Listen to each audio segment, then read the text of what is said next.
আসসালামু আলাইকুম, শুভেচ্ছা, স্বাগতম। দর্শক, বাংলাদেশ জাতীয়তাবাদী দল বিএনপির মহাসচিব মির্জা ফখরুল ইসলাম আলমগীর উনি আজকে একটা মিটিংয়ে একটা বক্তব্য দিয়েছেন, বক্তব্য রাখছেন। ওখানে উনি একটা উক্তি করছেন আর কি, ওইটা নিয়ে একটা সংবাদ। ফেসিবাদের সময় ইতিহাসকে বিকৃত করার চক্রান্ত হয়েছিল ফখরুল। ফেসিবাদের সময় ইতিহাসকে বিকৃত করার চক্রান্ত হয়েছিল বলে অভিযোগ করছেন বিএনপি মহাসচিব মির্জা ফখরুল ইসলাম আলমগীর। তিনি বলেন, সেই ইতিহাস তারা 15 বছর ধরে বিকৃত করেছে, কিন্তু বাস্তবতা এমন যে কেউ ইচ্ছে করলেই সঠিক ইতিহাসকে ভুলে যাওয়া যায় না, বিকৃত করা সম্ভব হয় না।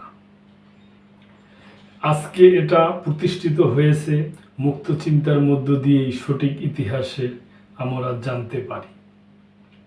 বুধবার সন্ধ্যায় বইমেলায় বইয়ের মোড়ক উন্মোচন অনুষ্ঠানে অংশ নিয়ে তিনি এসব কথা বলেন। নির্বাচন ও সংস্কার প্রসঙ্গে মির্জা ফখরুল বলেন, দেশ স্বাধীনের পর আওয়ামী লীগের একদলীয় শাসন ব্যবস্থা ছিল বাকশাল। সেখান থেকে নিয়ে এসেছিলেন বহুদলীয় গণতন্ত্র, মুক্ত সংবাদপত্র, জিয়াউর রহমান। সংস্কার শুরু করেছিলেন, এটা এখন অনেকেই ভুলে গেছেন। এই তরুণ প্রজন্মের অনেকেই হয়তো জানেন না যে বাকশালের মধ্য দিয়ে বন্ধ করে দেওয়া হয়েছিল সব সংবাদপত্র। শহীদ প্রেসিডেন্ট জিয়াউর রহমান সেটা মুক্ত করে দিয়েছিল, মৌলিক অধিকার ফিরিয়ে দিয়েছিল।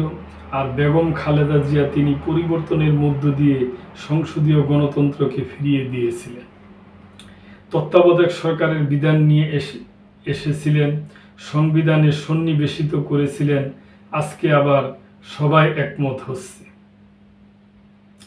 বাংলাদেশের যে রাজনৈতিক সংস্কৃতি, সে সংস্কৃতির প্রেক্ষিতে এমন একটা ব্যবস্থা থাকা উচিত যেন নির্বাচনকালীন সময়ে একটি নিরপেক্ষ সরকার থাকে।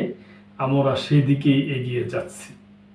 তিনি বলেন, আমরা বিশ্বাস করি আগামী ডিসেম্বরের মধ্যে বাংলাদেশে সবার কাছে গ্রহণযোগ্য নিরপেক্ষ নির্বাচন অনুষ্ঠিত হবে এবং বাংলাদেশ গণতান্ত্রিক পথে এগিয়ে যাবে। বাংলাদেশ একটি গণতান্ত্রিক রাষ্ট্র নির্মাণে পথকে আরো সহজ করে নিয়ে আসবে। মোড়ক উন্মোচন অনুষ্ঠানে আরো উপস্থিত ছিলেন বিএনপি চেয়ারপারসনের উপদেষ্টা আব্দুস সালাম, সাংগঠনিক সম্পাদক শামা ওবায়েদ প্রমুখ। তো দর্শক, এটা ওই বইমেলায় আজকে একটা বইয়ের মোড়ক উন্মোচনের ব্যাপারে এই বক্তব্যগুলো দিয়েছিলেন, এই কথা বলছেন মির্জা ফখরুল ইসলাম আলমগীর।